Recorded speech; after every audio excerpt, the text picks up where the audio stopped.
निरंजन प्रधान truck मालिक संघर कार्यकारी सभापति गतकाल जो ट्रक मालिक संघ में क्यों दुर्गत मैंने पशिकी किसी सामिल करते विषय जितेंद्र भूतिया जो सभापति जो प्रार्थी होते से हारी काली 20 ରୁ 25-30 लोक आनी किसी खल प्रकृति गुंडाराज प्रकृति लोक आनी तालचेर ट्रक मालिक संघर एठी जो चेयर भांगा समस्त पिटा किसी मरणास्त्र धरी आसिकी समस्त ठेलापेला करते कारण कौन हो से एमसीएल लोक हाथ बारिश कर प्रत्येक दिन 20 मास 20-25 ट्रिप पाखापाखि गोटे मसरे ट्रिप करते जहाँकि गोटे सर्वसाधारण ट्रक मालिक 5 ट्रिप करता प्रतिवाद कर आज से काली आसिक मरणास्त्र आनी तालचेर धमक समस्त देते जे चलो ना मोर मो अनुजाई चलो सी जो दादागिरी करते आम तालचेर ट्रक मालिक संघ दृढ़ निंदा कर आगामी दिन जदि किसी कार्यानुष्ठान कराए आम टोटाल आम टोटाल ट्रक मालिक समस्त ट्रक को बंद कर एसपी द्वारा आश्वासन थाना द्वारस्थ होती काली आईएससी सब कलेक्टर को अवगत करूँ आशा रखीचु जदि आज गोटे दिन भर किसी प्रतिकार ना आम एसपी की जाई आम यही बाबद आम जनइबू काली तालचेर ट्रक मालिक संघ कार्यालय जो झमेला क्यों दोष क्यों गोष्ठी करते काली जो गंडलटा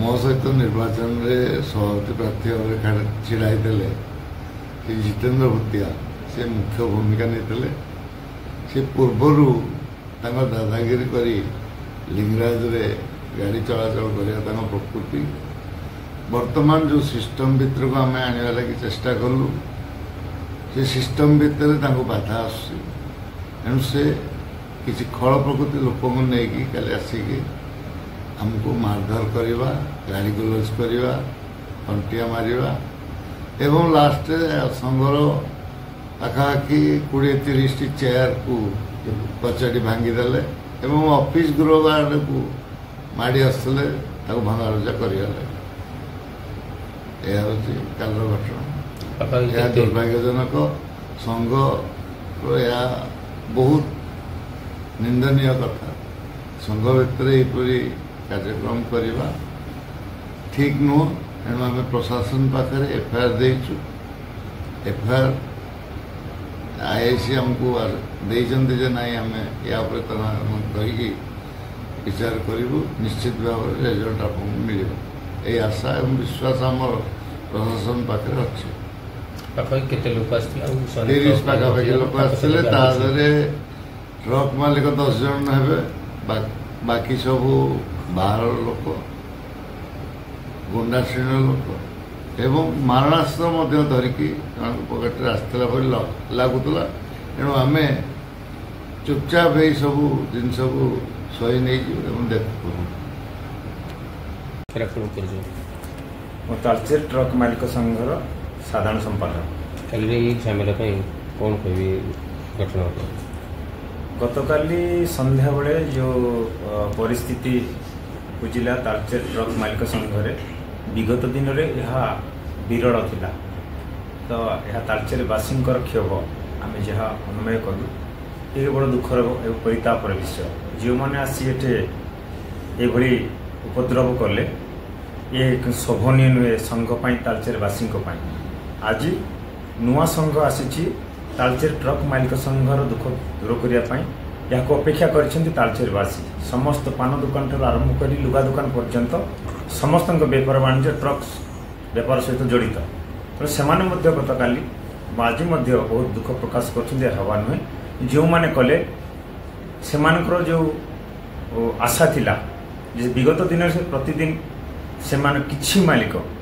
गुंडाराज करी से मासकू 25 ରୁ 30 ट्रिप करुवा स्थले अधिकांश मालिक 4-5 ट्रिप करुले आम जो नुआ बड़ी आसिया पर या सुधारिया जो चेष्टा कर बाधा आसला से चेष्टा कले ये बड़ी सहित किसी आम आमर प्रादुर्भाव देखे आम पुणी से पुराणा कार्यक्रम करूँ जहाँ गतकाली कहीकि जाइए जे आम जो भाई गुंडाराज कर चलाऊ लिंगराज खाऊ खाइबू जदि आम सामना को किए आसे तार मुंड गड़ो बोले कथा पड़े कहीकि जाइए ମୁଁ କାଲି ମଧ୍ୟ କିଛି ଆମର ଯେଉଁ ମାଲିକମାନେ ଦେଖିଛନ୍ତି, ମୁଁ ତ ନଥିଲି, ଯାହା ଶୁଣିବାକୁ ପାଇଲି କିଛି ତାଙ୍କର ଗୁଣ୍ଡା ଶ୍ରେଣୀ ଯେଉଁ ବ୍ୟକ୍ତିମାନେ ଆସିଥିଲେ ମାରଣାସ୍ତ୍ର ମଧ୍ୟ ପାଖରେ ରଖିଥିଲେ, ତାକୁ ମଧ୍ୟ ଗତକାଲି ବ୍ୟବହାର କରିପାରିଥାନ୍ତେ, ପରିସ୍ଥିତି ବହୁତ ଜଟିଳ ହୋଇପାରିଥାନ୍ତା। ଗତକାଲି ଆମର ସଭାପତି ଦିଲ୍ଲୀପ ପାଣି ମଧ୍ୟ ଏଠାରେ ଉପସ୍ଥିତ ଥିଲେ, ତାଙ୍କୁ ମଧ୍ୟ ଗାଳି ଗୁଲଜ କରି ତାଙ୍କ ଜୀବନରେ ମାରିଦେବା ପାଇଁ ମଧ୍ୟ ଧମକ ଦେଇଛନ୍ତି।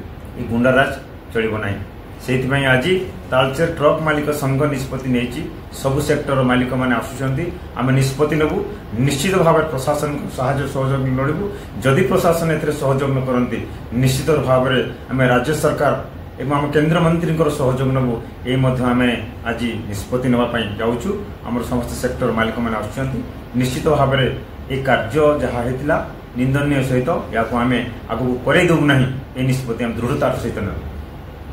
ଆପଣ ତାଳଚେର ଟ୍ରକ୍ ମାଲିକ ସଂଘରେ ଆପଣ କିଛି ଗୁଣ୍ଡା ଶ୍ରେଣୀ ଲୋକଙ୍କୁ ନେଇକି ଝଗଡ଼ା କରୁଛନ୍ତି, କି ଉଦ୍ଦେଶ୍ୟ ନେଇକି ଏଇଟା ଏମିତି କରୁଥିଲେ ଝଗଡ଼ା କରୁଥିଲେ? ଦେଖନ୍ତୁ, ଆମେ କୌଣସି ଗୁଣ୍ଡା ଶ୍ରେଣୀର ଲୋକ ନେଇ ଝଗଡ଼ାଝାଟି କେମିତି ହେଇଛି ଆମେ କିଛି କରିନୁ। ଗତକାଲି ଦିନ ଗୋଟାଏ ବେଳେ ଗୋଟେ ଘଟଣା ଘଟିଲା। 3ଟି ଗାଡ଼ି MCL ସ୍ଲିପ୍ ଟୋକନ୍ ନେଇକି MCL ନିୟମ ଅନୁସାରେ ଗାଡ଼ି ଏଣ୍ଟ୍ରି କରି ଭର୍ତ୍ତି ହେଲା ଏବଂ ଭର୍ତ୍ତି ହେଇକି ସେ କଣ୍ଟା କରିକି ଲୋଡ୍ କଲା। ତାକୁ ଦିଲ୍ଲୀପ ପାଣି ସଂଘରେ ସଭାପତି ହେବା ଦିନଠାରୁ ତାଙ୍କର ଦାଦାଗିରି ଆରମ୍ଭ ହୋଇଗଲା। ସିଏ 10-12 ଜଣ ଗୁଣ୍ଡା ପଠେଇ ସେଇ ଗାଡ଼ିକି କଣ୍ଟା ଉପରେ ବନ୍ଦ କଲେ ଏବଂ MCL ବାଲାଙ୍କୁ ମଧ୍ୟ କହିଲେ ଗାଡ଼ିକି କଣ୍ଟା କରିବ ନାହିଁ, ଆଉ ଗାଡ଼ି ମାଲ ସବୁ ଖାଲି କର। ସେ ତାଙ୍କ DO ବି ଗାଡ଼ିରୁ ଛଡ଼େଇ ନେଲେ, ଯାହାଦ୍ୱାରା ତା ଡ୍ରାଇଭର ତା ମାଲିକକୁ ଫୋନ୍ କରି ଡାକିଲା। ତା ମାଲିକ ଗଲା ପରେ ତାଙ୍କୁ ସେଇ ଯେଉଁ ଗୁଣ୍ଡା ଯାଇଥିଲେ ତାଙ୍କୁ ସେ ଧକ୍କା ଫକା ମାରି ତାକୁ ଗାଡ଼ି ଦେଇ ତୋ ଗାଡ଼ିକି କୋଇଲା ଖାଲି କର, ନହେଲେ ତୋ ଗାଡ଼ିକି ଆମେ ବ୍ଲାକଲିଷ୍ଟ କରିଦେବୁ, ଆଉ ଆମେ ସଂଘ ତରଫରୁ ଏ ଗାଡ଼ିକି ସବୁଦିନ ପାଇଁ ନିଷ୍କ୍ରିୟ କରିଦେବୁ। ଯାହାଦ୍ୱାରା ସିଏ କାଲି ଦିନ 3ଟା ବେଳେ ଯାଇ ଥାନାରେ ମଧ୍ୟ ଏତଲା ଦେଇଥିଲା। ତାପରେ ସନ୍ଧ୍ୟାବେଳକୁ ମୋତେ ସଂଘକୁ ଡାକିଲେ, କହିଲେ କିଛି FIR ଦିଅନି, ଆଉ ଆସିକି ଯାହାହେଲେ ଗୋଟେ ସମାଧାନ କରିବା, ଆଉ ସମାଧାନ କରି ଗୋଟେ ବାଟରେ ନେବା। ତାପରେ ମୋତେ ଡାକିଥିଲେ, ମୁଁ ଯାଇଥିଲି। ମୁଁ ଯାଇକି ତାଙ୍କୁ ପଚାରିଲି ସେ ପିଲାଟିକି ମାରିବା କ'ଣ ଠିକ୍? MCL ଆମର ଫାଷ୍ଟ କମ୍ ଫାଷ୍ଟ ସର୍ଭିସ୍ ନିୟମ ଅନୁସାରେ କଲେରୀ ଭିତରେ ଯାଇ କୌଣସି ଗାଡ଼ିରୁ DO ଛଡ଼େଇବା ଏବଂ ଦାଦାଗିରି କରିବା କଲେରୀ ଭିତରେ ସେ ତ ନିୟମ ନାହିଁ। MCL ଭିତରେ ଯାହା ନିୟମ ସବୁ MCL first come first service ନିୟମ ଅନୁସାରେ MCL ସବୁ କରିବ। ତାର ସିକ୍ୟୁରିଟି ଏଣ୍ଟ୍ରି କରି ଗାଡ଼ି କଣ୍ଟା କରି ଲୋଡ୍ କରିଛି।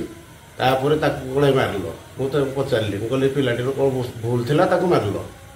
ଏତିକି କହିବା ଦ୍ୱାରା ସେମାନେ ଦଳବଦଳ ହେଇକି ସଂଘରେ ବସିଥିଲେ, ସେମାନେ ମୋ ସହିତ ଯୁକ୍ତି କରି ଝଗଡ଼ା ଉପରକୁ ଉଠିଲେ, ଯାହାଦ୍ୱାରା ଗାଳି ଗୁଲଜ ହେଇଛି, କୌଣସି ହାତ ଉଠାଉଠି ହେଇନି। ଆଉ ଚେୟାର ଫିଙ୍ଗିବା କଥା ସେମାନେ ମୋ ଉପରକୁ ଫିଙ୍ଗିଥିଲେ, ତାପରେ ଏଠୁ ସବୁ ଚେୟାର ଫିଙ୍ଗା ଫିଙ୍ଗି ହେଇକି ସେ ଭାଙ୍ଗିଛି। ଦ୍ୱିତୀୟରେ ସେ ଆପଣଙ୍କ ନାଁରେ ଅଭିଯୋଗ କରିଛନ୍ତି ଆପଣ MCL କର୍ତ୍ତୃପକ୍ଷ ସହିତ ମଧୁ ସୁପରିକା ରଖି ଜୋର ଜବରଦସ୍ତି ଗାଡ଼ି ଲୋଡିଂ କରୁଛନ୍ତି। ଏହା ସମ୍ପୂର୍ଣ୍ଣ ମିଥ୍ୟା। କାରଣ ଆପଣ ଯାଇକି MCLର ଲିଷ୍ଟ ବି ଜାଣିପାରନ୍ତି।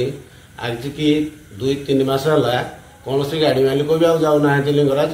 ଏଇ ଯେଉଁ ନିୟମ ଏମାନେ ଯାଇକି ଥାନାରେ କରିଥିଲେ, ମୁଁ ୟାକୁ ସମର୍ଥନ କରିଥିଲି ଏବଂ ସେଇ ନିୟମରେ ଆଜିକି 2 ମାସ ହେଲା ଗାଡ଼ି ଚାଲୁଛି, 3 ମାସ ହେଲା ଗାଡ଼ି ଚାଲୁଛି।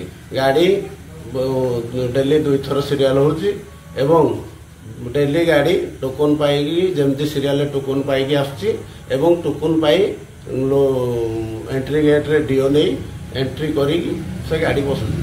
ଆଉ କୌଣସି ଗାଡ଼ି ଏମିତି ନୁହେଁ ଯେ ସେ ମାସକୁ 30 ଟ୍ରିପ୍ କରୁଛି। ଆଜି ଡେଟ୍ରେ 4 ଦିନରେ 1 ଟ୍ରିପ୍ ହେଉଛି। ଆଉ ଏହା ସମ୍ପୂର୍ଣ୍ଣ ମିଥ୍ୟା। ସେମାନେ ମୋ ସହିତ ଝଗଡ଼ା କରି ମୋ ନାଁରେ ଏତଲା ଦେଇଛନ୍ତି।